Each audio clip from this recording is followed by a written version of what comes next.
আসসালামু আলাইকুম ওয়া রাহমাতুল্লাহি ওয়া বারাকাতুহু। সম্মানিত ঈমানদার মুসলমান ভাই বোনেরা, আজ আমরা জেনে নেব প্রচণ্ড গরম কেন হয় এবং প্রচণ্ড শীত কেন হয়। বর্তমানে আমাদের এই বাংলাদেশে প্রচণ্ড গরম, আরব দেশের মতো এত গরম, বাহিরে বের হওয়া যায় না, এত গরম, মানুষ কাজ করতে পারতেছে না, এত গরম কেন? আমরা এই বিষয়টা কোরআন এবং হাদিস থেকে জেনে নেব ইনশাআল্লাহ। এই গরমের কারণে, তীব্র গরমের কারণে মানুষ অসুস্থ হইতেছে, ডায়রিয়া, কলেরা, বিভিন্ন ধরনের রোগে আক্রান্ত হয়ে মানুষ হাসপাতালে ভর্তি রয়েছে। সেজন্য আমাদের করণীয় কি? কোরআন হাদিস কি বলে এই গরম সম্পর্কে আমরা সহিহ হাদিস থেকে জেনে নেব ইনশাআল্লাহ। তাহলে আসুন আমরা আল্লাহর নবী জনাবে মুহাম্মদ রাসূলুল্লাহ সাল্লাল্লাহু আলাইহি ওয়াসাল্লাম গরমের ব্যাপারে কি বলছেন আমরা ওই হাদিসটা জেনে নেই। হযরতে আবু হুরায়রা রাদিয়াল্লাহু তাআলা আনহু আল্লাহর রাসূলের সাহাবী বর্ণনা করেন, আল্লাহর নবী জনাবে মুহাম্মদ রাসূলুল্লাহ সাল্লাল্লাহু আলাইহি ওয়াসাল্লাম বলেন, জাহান্নাম আল্লাহর কাছে বললেন, আল্লাহর কাছে, রবের কাছে বললেন যে আল্লাহ, আমার ভিতরে একটা আরেকটাকে খেয়ে ফেলতেছে, অর্থাৎ গরম এবং শীত একটা আরেকটাকে খেয়ে ফেলতেছে।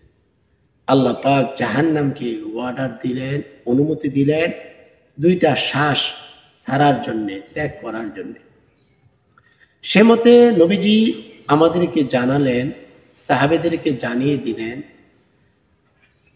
জাহান্নাম যখন গ্রীষ্মকালে নিঃশ্বাস ছাড়ে তখন প্রচন্ড গরম দেখা দেয়, আবার যখন জাহান্নাম শীতকালে নিঃশ্বাস ছাড়ে তখন ওই নিঃশ্বাসের কারণে প্রচন্ড আকারে শীত হয়।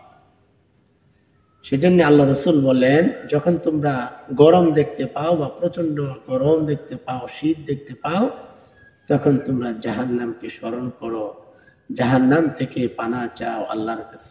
সেজন্য সমস্ত আযাব গজব থেকে আমরা কেবলমাত্র বাঁচতে পারি ইবাদতের মাধ্যমে, দোয়ার মাধ্যমে।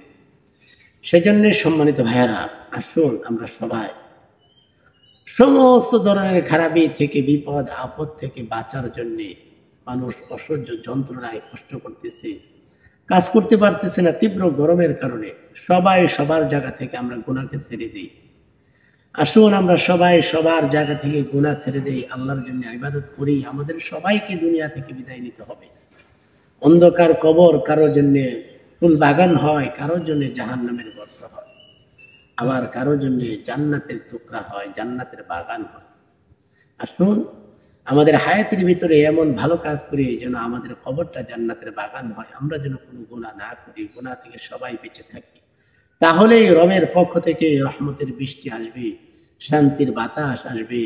আল্লাহ পাক ইনকামের ভিতরে বরকত দিবেন, কামাইয়ের ভিতরে বরকত দিবেন, শান্তি দ্বারা ভরপুর করবেন ইনশাআল্লাহ।